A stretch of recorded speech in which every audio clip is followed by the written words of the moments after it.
El día de hoy vamos a hacer la explicación de la región anterior del antebrazo. Para acceder a esta región tenemos obviamente que cortar lo que es la aponeurosis antebraquial anterior para acceder a los planos que están inmediatamente de este aponeurosis. Ya retirándolo, lo primero que podremos ver es a nivel de la fosa cubital como un elemento superficial la bandeleta aponeurótica del bíceps. El bíceps braquial en la fosa cubital va a tener dos puntos de inserción. Uno a través de la bandeleta aponeurótica en la aponeurosis antebraquial, obviamente a nivel del lado cubital, esto llegaba a este punto, en este sentido, ¿ya? Lo cual obviamente tiene que liberarse para poder acceder a los planos más profundos. Y el otro punto de inserción es este que podemos notar acá, en el cual el bíceps se está insertando a nivel de la tuberosidad bicipital del radio.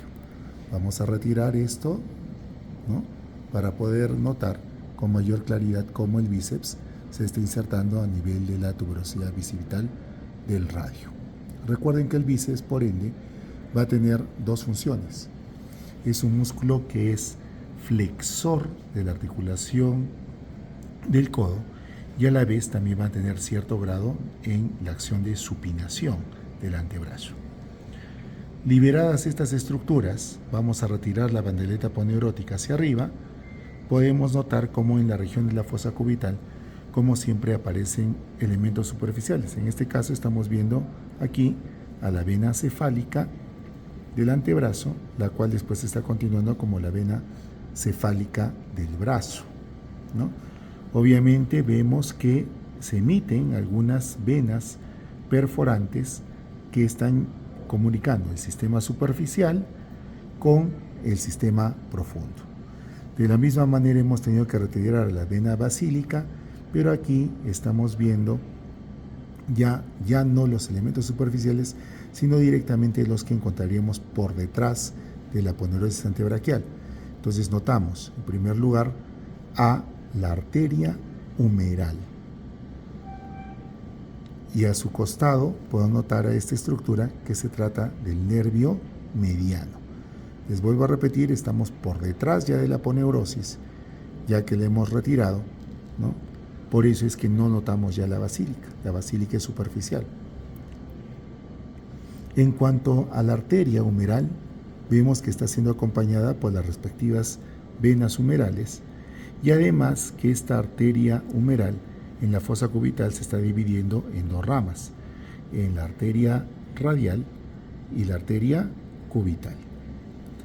La arteria radial, como podemos apreciar, se va a dirigir hacia abajo y al momento de irse hacia abajo vamos a ver que va a tomar una ubicación posterior a un músculo que vamos a escribir después, que se trata del músculo supinador largo, para después volverse a hacerse superficial y aparecer a nivel del canal del pulso, entre el músculo supinador largo y el músculo palmar mayor.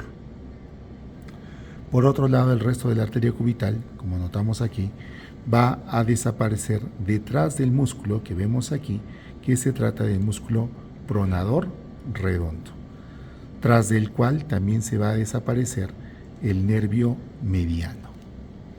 Esos son los primeros elementos que podemos notar a nivel de la fosa cubital. Ahora vamos a describir a los músculos que compartimos o encontramos a nivel de la región anterior del antebrazo. Los músculos de esta región se van a organizar en 4 planos.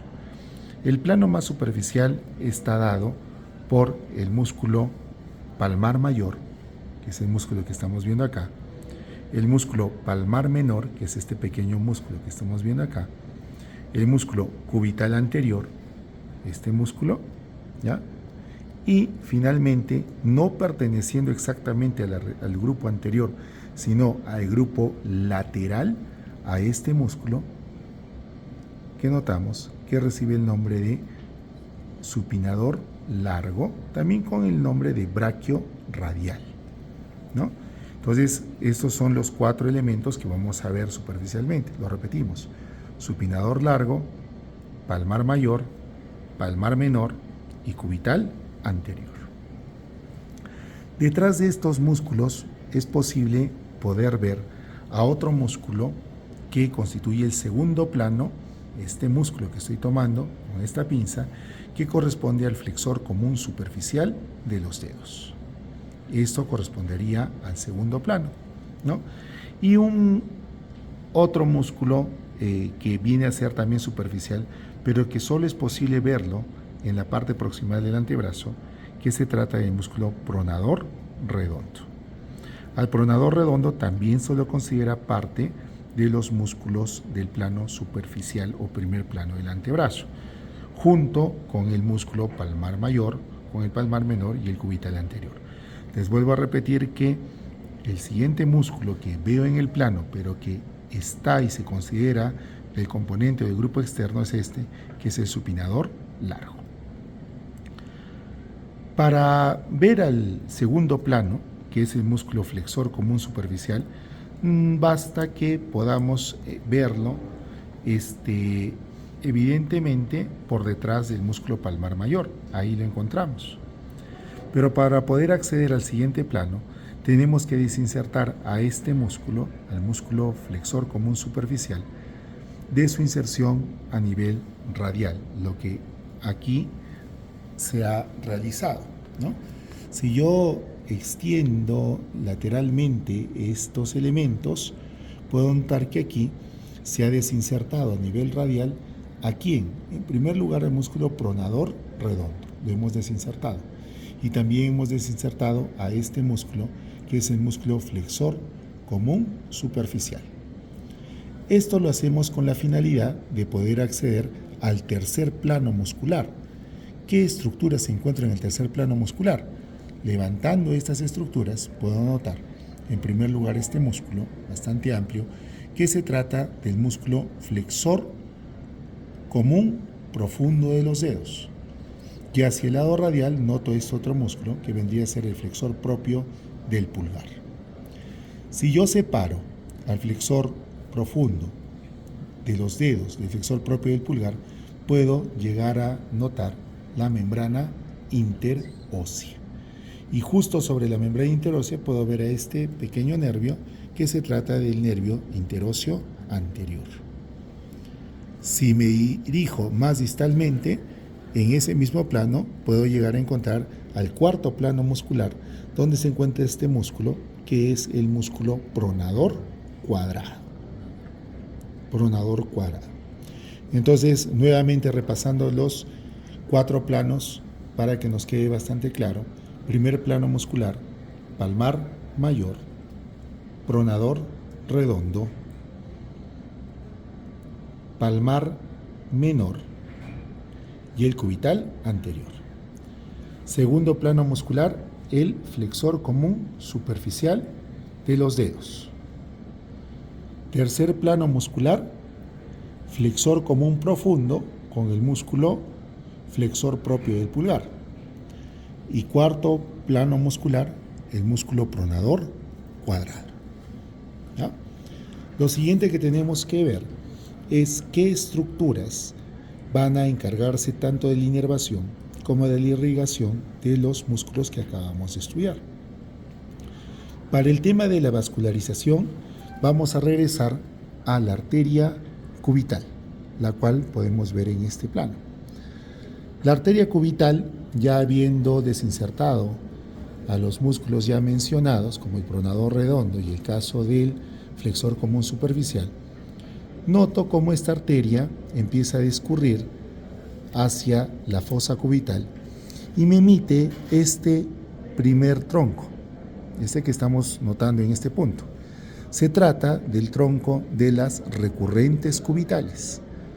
Esta arteria, el tronco de las recurrentes cubitales, se va a dividir en una arteria recurrente cubital anterior y recurrente cubital posterior, las cuales se van a anastomosar alrededor del epitrócleo. La recurrente cubital anterior se anastomosa con la colateral interna inferior. Recuerden que esa arteria colateral interna inferior la vemos aquí, rama de la arteria humeral. Mientras que la rama posterior de estas recurrentes cubitales, vamos a ver que se va a anastomosar con la arteria colateral interna superior, que era la misma arteria que acompañaba al nervio cubital a nivel braquial. Si yo desplazo esta arteria ligeramente hacia el lado cubital, puedo notar que en esta arteria está emergiendo también otra arteria importante. Notemos aquí a esta arteria. Esta arteria se trata del tronco de las interóseas. El tronco de las arterias interóseas, ahí. Y como vemos, este tronco de las arterias interóseas me está originando a la arteria interósea posterior, la cual noto cómo está atravesando la membrana interósea, y esta arteria que es la arteria interósea anterior, la cual se está yendo por delante de la membrana interósea. ¿Ya? Obviamente estas dos arterias, para irrigar la interósea posterior a los músculos del grupo posterior o extensor y la interósea anterior a los músculos que están en la región anterior del antebrazo, pero profundamente.